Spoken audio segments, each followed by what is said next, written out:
फिर से नेट। लगता है आज का सेशन भी पूरा हो गया।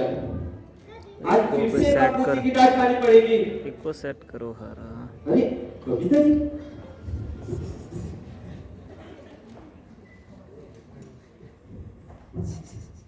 हाँ ये ठीक है, यहीं पे बैठ जाता हूँ, किसी को पता नहीं चलेगा। हाँ हाँ यही ठीक है।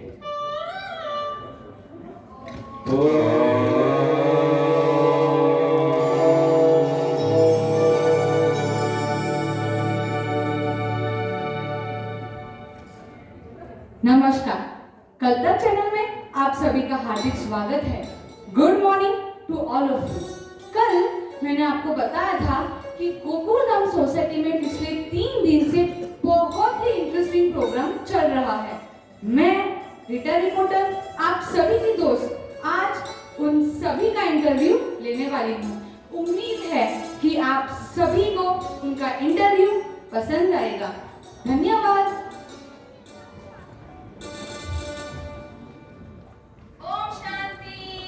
ओम शांति। तो ये था आज का सेशन जिसे हम अभी समाप्त कर रहे हैं।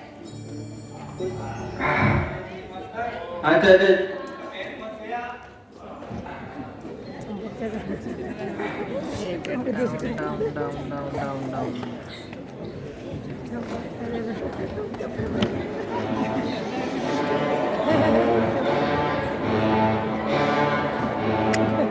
बेहतर जल्दन था यहाँ पहला। कैसा लगा? बहुत अच्छा। इस सेशन में मैंने आपको जो कुछ भी बताया उसको याद रखना और जीवन में उसका प्रयोग भी करना। अरे हाँ, आज का हमें एक प्रदर्शनी भी लगानी है, याद है ना? चेंज करके आओ। फास्ट टाइम कर लगे ना मानना ट्रैक पर अच्छे नहीं ट्रैक पर आ जाए। अब तो महान हो, महान। मैं तो कहता हूँ अब तो मनुष्य भी महान हो। आज क्या आपने आसन कराए हैं? वाह कभी वाह। जेठाजी,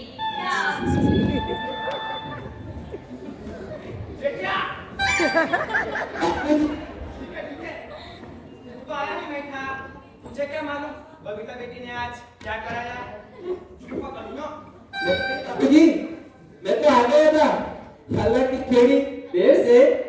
जब आप सब आसन कर रहे थे बाबूजी, तो मैं भी आकर बैठ गया था। नहीं नहीं बाबूजी, आसन कर रहा था। क्या तू बातें मत बना, तू और आसन। चल बेटा, बबीता बेटी ने आज कौन से आसन बताए? क्या भी सुबह सुबह? जेठालाल, चाचा जी सही बता रहे हैं। जेठालाल और आसन। बताओ जेठालाल, तुम कौन सा आसन कर सकते हो? अरे भैया, मुझे भी आसन आता है। मुझे तो समासन बहुत अच्छा आता है। चल भीड़े, तू ज्यादा होशियारी मत दिखा। चल तू शीर्षासन करके दिखा, शीर्षासन तो मैं मानू। अरे तू उसे क्या बोलता है? तू करके दिखा तो मैं मानूं। बाबूजी ठीक है, एक काम करते हैं, ये एक मैन सेक्रेटरी शीर्षासन करेगा और बाबूजी मैं उल्टा शीर्षासन करूंगा। अरे वीडियो भाई, तू क्या आसन करेगा? बहुत रसोई दिखा दे। चल बेटा, बबीता बेटी ने आज खान पान के बारे में क्या क्या बताया? खान पान के बारे में मैं कैसे बताऊं बाबूजी? चाचा जी, वो तो हर रोज फाफड़ा जलेबी खाने का ही बताएगा। मैं क्या कहता हूँ, इसके बारे में तो अंजलि भाभी ही बताएगी। ये देखो, अंजलि भाभी भी आ गई।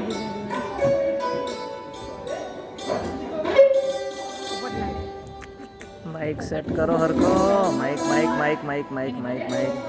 माइक सेट कर भाई।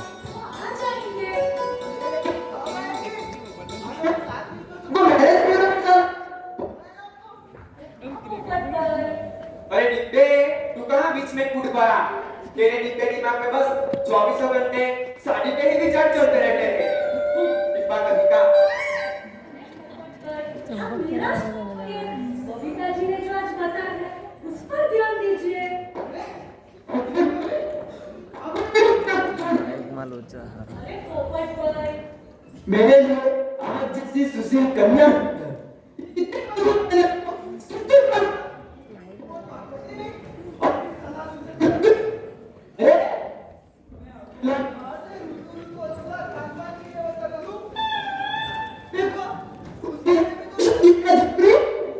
इसलिए तो मैं आप सबको कहता रहता हूँ मेरी शादी कराओ, मेरी शादी कराओ, लेकिन नहीं। अरे डिब्बे, वो जो भी हो, लेकिन बबीता बेटी ने जो आज बात सुनाई वो 16 आनी सच्ची है। हमारी भारतीय संस्कृति में तो खान पान के बारे में भी बताया गया है।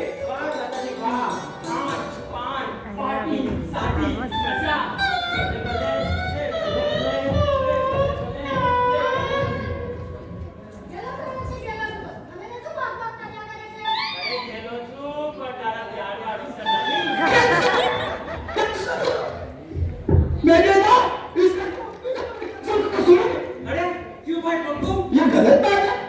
अभी तक मेरी शादी नहीं हुई है, इसलिए सुबह सुबह प्यार की बात करके तुम मुझे चिढ़ाता। Oh my God, फिर से शादी। चाचा जी, आप कुछ बता रहे थे? हाँ, मैं बता रहा था कि हमारी भारतीय संस्कृति कितनी महान है। उन्होंने अलग अलग बीमारियों के रोगों के उपचार की बातें भी बताई गई है। अगर कोई आदमी उनका अनुसरण करे तो वो कभी बीमार भी ना हो। ऐसे ऋतु ऋतु के अनुसार खान पान की भी व्यवस्था की है। अच्छा, ये तो आपने सही बताया। पूरे विश्व में सिर्फ हमारी भारतीय संस्कृति ही ऐसी है जिसने बीमारी से पहले और बीमारी के बाद की भी व्यवस्था की है। वही तो मुझे कहना है कि ऐसी बेहतरीन व्यवस्था से हमारी भारतीय संस्कृति में ही की गई है। बाकी हमारा आयुर्वेद मूल्यवान है। ठीक बताया चाचा जी। हमें हमारी भारतीय संस्कृति के ऊपर गौरव रखना चाहिए और उसके जतन और संवर्धन की जिम्मेदारी भी हमारी बनती है।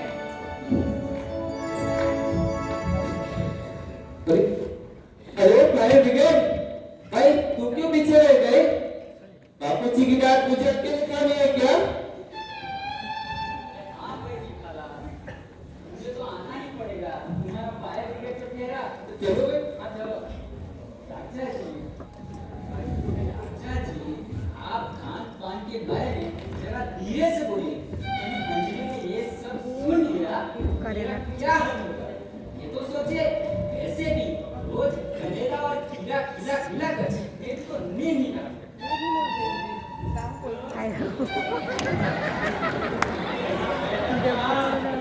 आजकल करेले का नाश्ता हो गया। डॉक्टर लोग आप भी मेरी मजाक उड़ा रहे हैं। अभी अंजलि आएगी और इस सब के बीच में मुझे करेले का जूस पिलाएगी। ये लीजिए आपका करेले का जूस। नाम लिया उसे डंगा से। कुछ नहीं, मैं क्या कहूँगा, मरना है मुझे। क्या नसीब है मेरा। देखा था रोज जलेबी और फाफड़ा खाता है, मेरे लिए करेले का जूस। ना, स्वास्थ्य के लिए अच्छा है, पीजिए ना। अरे बाप रे, अंजलि भाभी, मेहता साहब के साथ मुझे भी करेले का जूस पिलाएगी। कल तो मैं ऐसा वैसा बहाना बनाकर छड़ दिया था, आज कुछ बहाना बनाना पड़ेगा। अरे हथी भाई, डॉक्टर होकर भी तुम खान पान का महत्व नहीं समझते हो। तारक, समझाइए। क्या डॉक्टर हाथी, आप भी देखो, अंजलि भाभी भी मेरे पीछे पड़ गई। लगता है आज बचना मुश्किल है। चलो निकलते हैं। अरे हदी भाई, आप कहाँ जा रहे हो? अरे जेठा भाई, मुझे अभी याद आया, एक पेशेंट के घर विजिट पे जाना है। वहाँ समोसे और कचौड़ी भी मिल गई है। चलो शुभ काम में देरी कैसी, और करेले का जूस। अरे डॉक्टर हाथी, लेकिन ये करेले का जूस तो पीते जाइए। स्वास्थ्य के बारे में अच्छे तरीके दिखाना हर डॉक्टर का स्वधर्म है। आपकी भी हो मेहता साहब।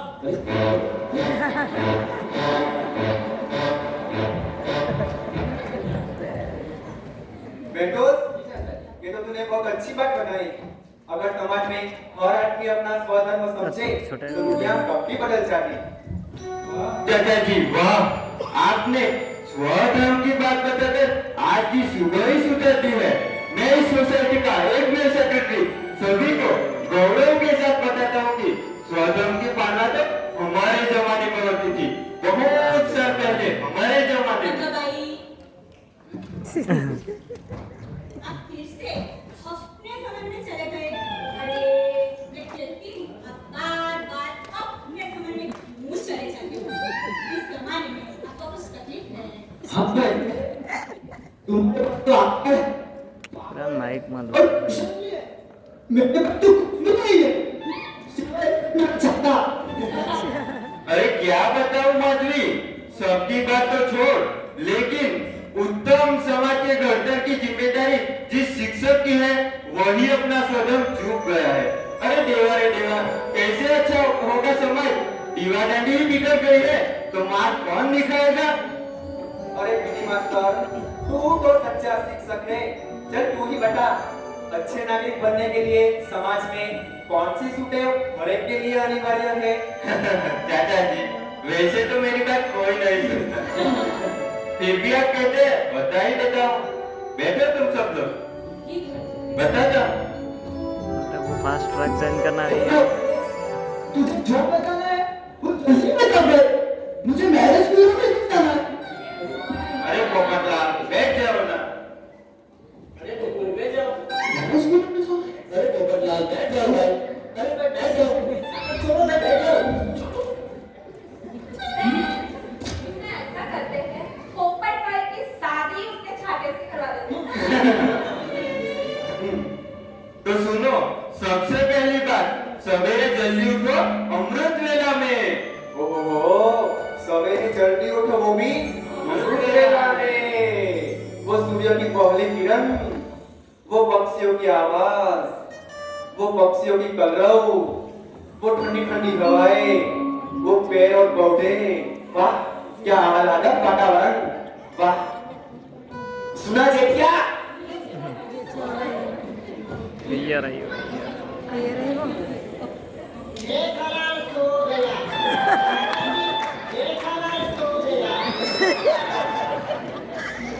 अरे बाबूजा, उठ उठ, यहाँ भी सो गया?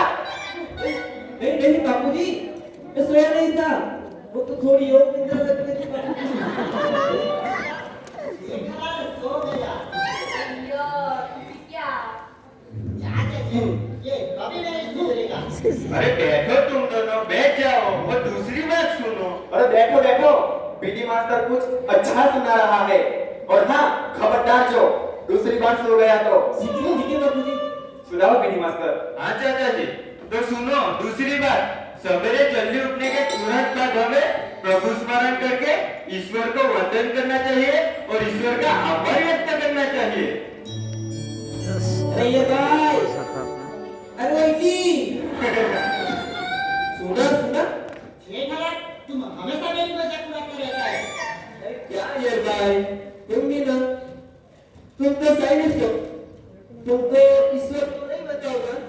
ऐसा नहीं है, मैं रोज बाबा पूछता था गॉड को प्रे करता है, गॉड मेरी हर प्रे सुनता है। क्या कहा? ये भाई तो मेरे लिए कोई काम के आदमी निकले। देखो, अभी आपने क्या कहा? भगवान अपने हक में सुनता। बस, तू मेरे लिए भगवान से प्रार्थना करते ना, मैं भी शादी में जाते। अरे पोपटलाल, ना जाना, तो होगी मेरी शादी। पता है, ये भगवान मेरी बात सुनते क्यों नहीं? अरे नित्ते, थोड़ी धीरज रख, तेरी भी शादी हो जाएगी। हो जाएगी पोपटलाल। अरे, लेकिन कब होगी? मैं पूरा बस दूंगा। देखो, मैं तो हमारी भारतीय संस्कृति ने जो बताया है, हमेशा उसका ही पालन करता हूँ। ये देखो, मैं तो वस्त्र भी काले के पहनता हूँ। ये देखो, ये देखो। अरे वस्त्र तो हम भी पहनते हैं, है ना रोशन? बिना वस्त्र के कौन झूठा है? बता मुझे। कहीं भी क्या शुरू हो जाता है? वो भी तो दिमाग का इस्तेमाल ऐसे ही जाता है। बैठ छोटी। अरे, मैं तो वस्त्र पसंद की फैशन के अनुरूप नहीं होती, बल्कि हवामान के अनुरूप होती है। इसीलिए तो ये देखो, मेरा छाता मैं हमेशा अपने पास रखता हूँ। मैं तो खाना भी भगवान को याद करके खाता हूँ। हाँ पोपटलाल, तूने ठीक किया दिला। हमें खाना खाने से पहले खेडूत को और सोने से पहले सैनिक को भावपूर्वक वंदन करना चाहिए और हमें शुद्ध और सात्विक भोजन का ही स्वीकार करना चाहिए। सुना काना? जो प्यार से खिलाती हो वो मैं खाते रहता हूँ। वाह बीड़ी मंतर वाह, तूने तो क्या बात बताई। हमें सोने से पहले सैनिक और खाने से पहले खेडूत को याद करना चाहिए। ये तो तूने बहुत अच्छी बात बताई। आज की समाज की बदतर हालत का यही तो कारण है। आज के युवाओं को घर का खाना ही पसंद नहीं, वो दिखने वाला खुराक, पिज्जा, बर्गर और न जाने क्या क्या, वो भी गाड़ी पर खड़े खड़े भिखारी की तरह खाते हैं। ये भी कोई खाना हुआ? चाचा जी, खाना किधर है? बहुत भूख लगी है। अरे भाई, इस हाथी को पहले तो बिठाओ अभी। खाना किधर है? अरे अभी क्या बैठ जाओ भाई, अरे मैं बैठ जाऊंगा, बैठो।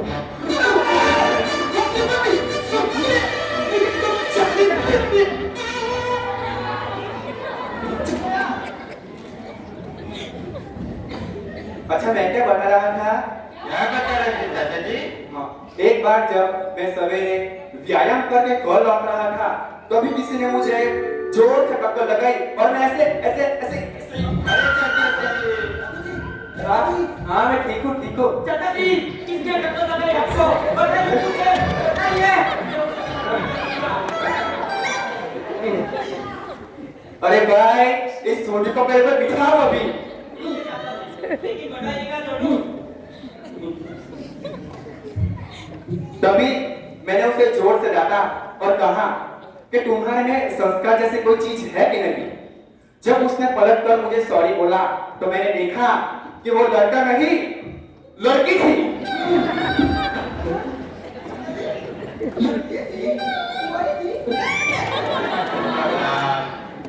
अरे भाई गोपाल, इधर भी साड़ी पहले बैठो अभी। लेकिन चाचा जी ने कहा कि लड़की थी।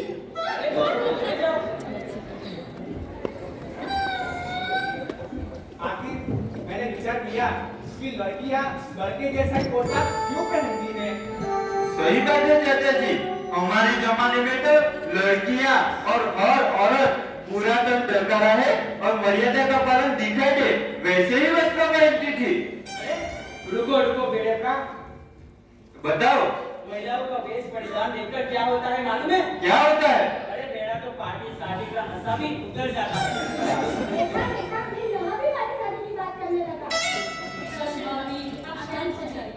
चाचा जी, ये आजकल लड़के लड़कियां इतने फटे हुए और फिट पैंट क्यों पहनते हैं? मुझे तो पक्का यकीन है कि आजकल स्कूल कॉलेजों में ठीक से पढ़ाई होती ही नहीं। आवागर्दी, फैशन, मोबाइल, इंटरनेट, इन्हीं में सब व्यस्त और मस्त रहते हैं। अरे यही तो मैं कहता हूँ, सभी विद्यार्थियों को यह याद रखना चाहिए कि हम पढ़ेंगे तभी तो हमारा भविष्य उज्जवल रहेगा ना। सभी विद्यार्थियों को यह भी याद रखना चाहिए कि स्कूल और कॉलेज में होने वाली पढ़ाई से ही हमारे जीवन के लिए अनिवार्य कौशल्य का विकास होता है। वाह, तुमने तो क्या बात बताई। और हाँ, एक बात और, राष्ट्र के श्रेष्ठ नागरिकों का निर्माण करने के लिए ही स्वयं भगवान ने हमारे को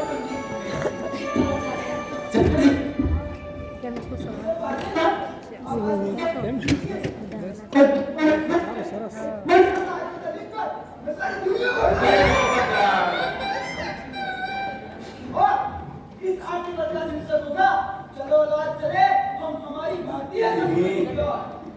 अरे पोपटिया, तू भी कमाल का आदमी है। तो भी अपने मैरिज के बारे में ध्यान दे। तेरी जाने से आर्टिकल लिखने में गुजर जाएगी। और हाँ, तो लीक जगह तो भी क्या फायदा? तेरी बात मानेगा कौन? अय्यर भाई, वाह वाह अय्यर भाई वाह, आज तुमने जिंदगी में पहली बार कुछ अच्छी बात करी है। सिर्फ लिखने से क्या होता है, अच्छी बातों को तो जीनी पड़ती है ना पविता जी? नेताजी, क्या आप थी? जटिया!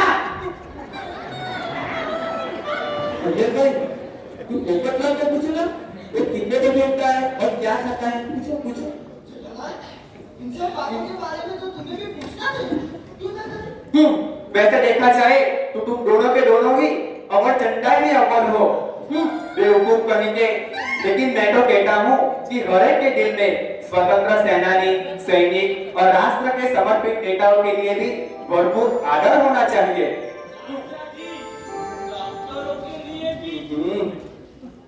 हाँ चाचा जी, सच्ची बात। अरे ये इडली क्या हरकत सच्ची सच्ची करता रहता है? तुम्हारा पूरा दिमाग तो रॉकेट ही उड़ाता रहता है। ये धरती पर ये सब कुछ बिगड़ गया है, इसकी जिम्मेदार तो तुम्हारी साइंस है। दुनिया को सुधारने का ठेका हमने थोड़ी ले रखा है। दुनिया को हमने नहीं, तुम जैसे ऐसी आदमी ने बिगाड़ी है। खापड़ा तेरे बिगाड़ी।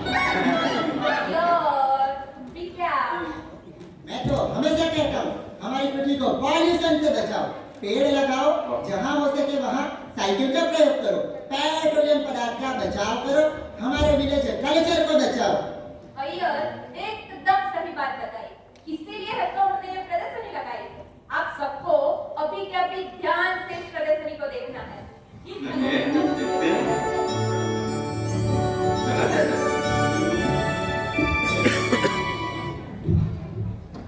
कॉन्ग्रेचुलेशंस बबीता जी, आपके इस योग शिविर ने तो कमाल ही कर दिया। पूरे सोसाइटी में आप ही की बातें हो रही है। हाँ पूछिए, आप मुझे ये बताइए कि योग प्राणायाम में से क्या खास बात है जिससे सभी का स्वास्थ्य तंदुरुस्त बन सकता है? ये सवाल आपने बहुत अच्छा पूछा। आपके माध्यम से मैं सबको बहुत ही इम्पोर्टेंट बात बताना चाहती हूँ। चाहे कोई माने या ना माने, स्वास्थ्य के संदर्भ में पूरा विश्व एक खतरनाक मोड़ पे आ चुका है, क्योंकि हम जो खाते हैं वही स्वास्थ्यप्रद नहीं है। चाहे वो अनाज हो, चाहे वो सब्जी हो, चाहे वो फ्रूट्स हो, सभी में जहर है। पूरे समाज में तनाव का माहौल है। जी, ये आपने सही कहा। अगर आज देखा जाए तो बच्चे हो या बूढ़े, स्त्री हो या पुरुष, सभी ही टेंशन में जी रहे हैं। और आज पूरा विश्व हिंसा, युद्ध और अराजकता का माहौल है। और चाइना में ही देख लीजिए, कोरोना वायरस ने सिर्फ चाइना के ही नहीं पर पूरे विश्व की नींद हराम कर रखी है। हाँ, मैं यही तो कहती हूँ। अगर हम तन से और मन से तंदुरुस्त ही नहीं रहेंगे तो कोरोना क्या, उसके जैसे कई वायरस हम पर अटैक करने के लिए तैयार ही है। इसका एकमात्र विकल्प है योग और प्राणायाम। वैसे देखा जाए तो हमारे शरीर पर 24/7 कई तरह के वायरस अटैक करते हैं, लेकिन हमारी इम्यून सिस्टम ऐसे वायरस से हमें बचाती है। अगर हमारे इम्यून सिस्टम की रोग प्रतिकारक शक्ति को हमें बढ़ाना है तो योग और प्राणायाम एकमात्र विकल्प है। This is the only strong, effective and advisable option. इसीलिए तो पूरे विश्व की नजर हमारी भारतीय संस्कृति की योग और प्राणायाम की विशेषता पर।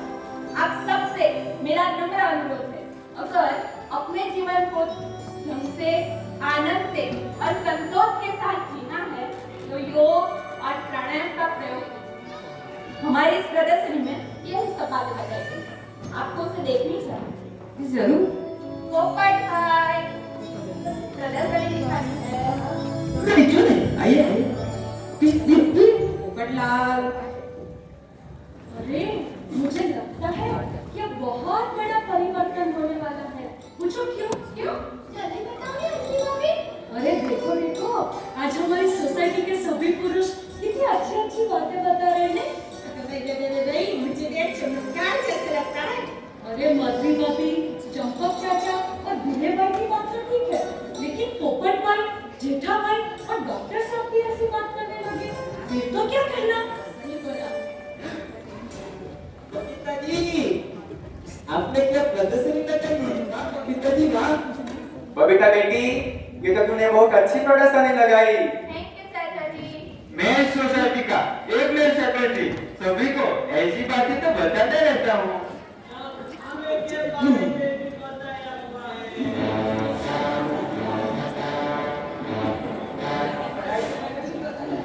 अरे वाह, यहाँ तो राष्ट्रप्रेम के बारे में भी बताया गया है। जी महाराज जी।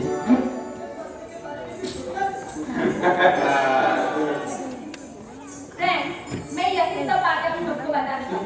सुनना पसंद करोगे? हाँ भाई। तो फिर बैठना पड़ेगा।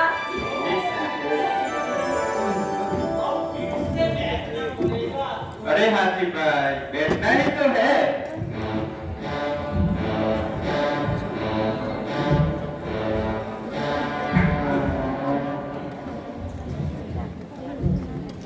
फ्रेंड्स, ये चमत्कार नहीं है, ये परिवर्तन है।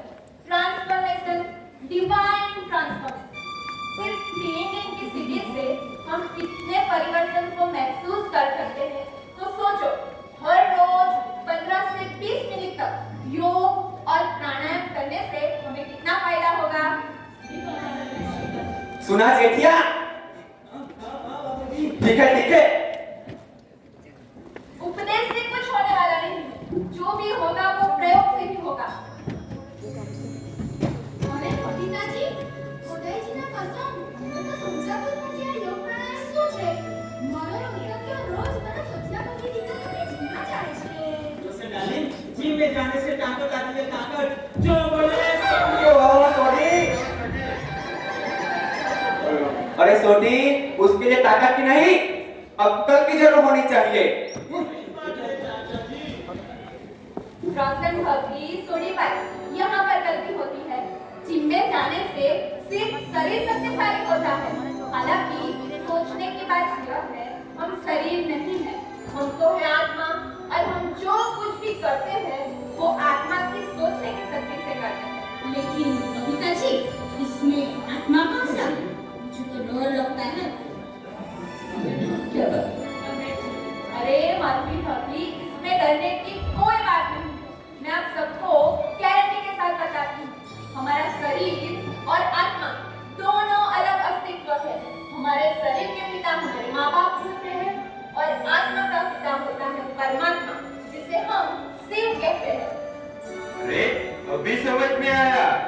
जो हम ओम नमः शिवाय बोलते हैं, इसका मतलब होता है मैं आत्मा ईश्वर को वंदन करता हूँ। सही बात बताई। इस आत्मा के 3 प्रधान कार्य हैं। मन जो सोचता है, बुद्धि जो निर्णय लेती है, और संस्कार वही हमारे साथ अगले जन्म में जाते हैं।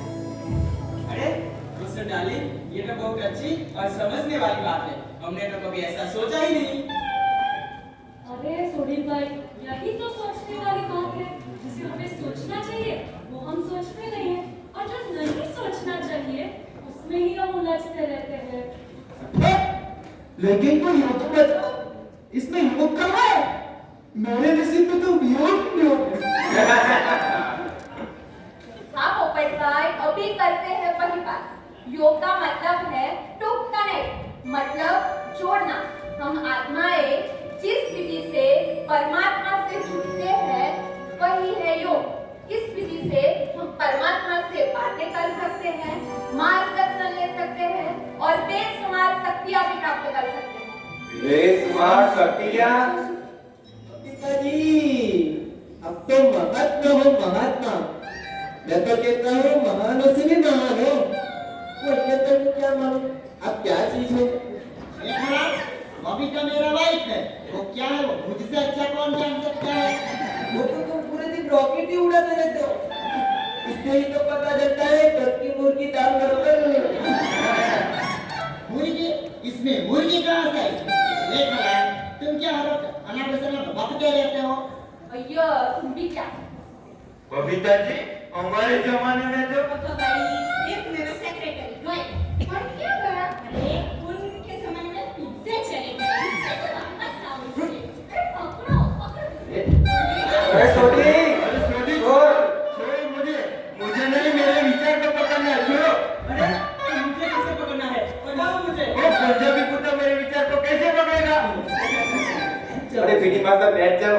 हाँ चल चल।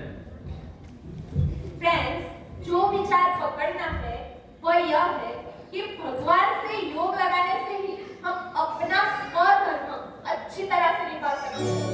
योग के प्रयोग से स्व परिवर्तन होगा और स्व परिवर्तन से ही विश्व परिवर्तन होगा। स्व परिवर्तन से विश्व परिवर्तन? वाह बबीता जी वाह, क्या आपका दिमाग और क्या आपकी सोच बाकी आप लाजवाब हो। ये करा कुछ प्रयोग भी करोगे, ऐसे व्यापार ही करते रहोगे।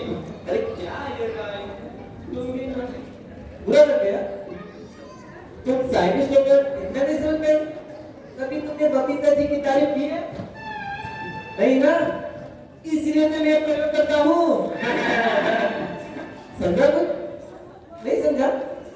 अरे बकवास बंद करो अभी के अभी।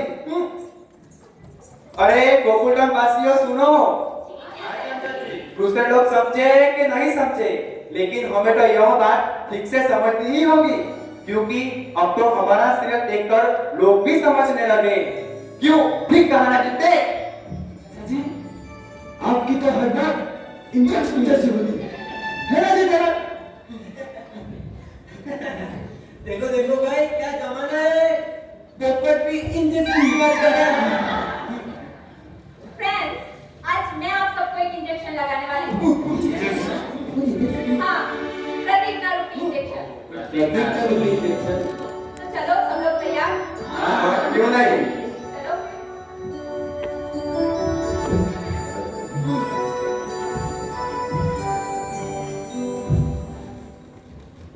चलो चलो हमारी भारतीय संस्कृति की ओर हमारी भारतीय संस्कृति की ओर वापस लौटते हैं। हमारी भारतीय संस्कृति हमारी भारतीय संस्कृति सिर्फ हमारा ही नहीं, सिर्फ हमारा ही नहीं, पूरे विश्व का गौरव है। पूरे विश्व का गौरव है। इस संस्कृति के संतान होने के नाते उसकी रक्षा करना उसकी रक्षा करना और जतन संवर्धन की जिम्मेदारी हमारी होती है। जिम्मेदारी हमारी होती है। भारत माता की जय। ओम शांति। આ લોકો અમારા નાના છતાં માર્ગનો પ્રયાસ આપણી સંસ્કૃતિને સ્પર્શવાનો, આત્મસાત કરવાનો અને જીવી બતાવવાનો પ્રયાસ. આપ સૌ નાટકના હાર્દને હવે સંવેદી શક્યા હશો એ અપેક્ષિત છે અને હવે પાત્ર પરિચય કરીશું. मैं हूँ रीटा रिपोर्टर सिद्धि देसाई। મિસિસ સત્સંગ સોઢી વાઘેલી છે. मैं मिसिस मध्वी भिड़े आयुषी देसाई। मैं मिसिस अंजलि तारक मेहता मेघना पटेल। मैं आत्माराम तुकाराम भिड़े कुणाल पटेल। मैं डॉक्टर हंसराज हाथी मैं तारक मेहता ईवीएस पटेल। मैं रोशन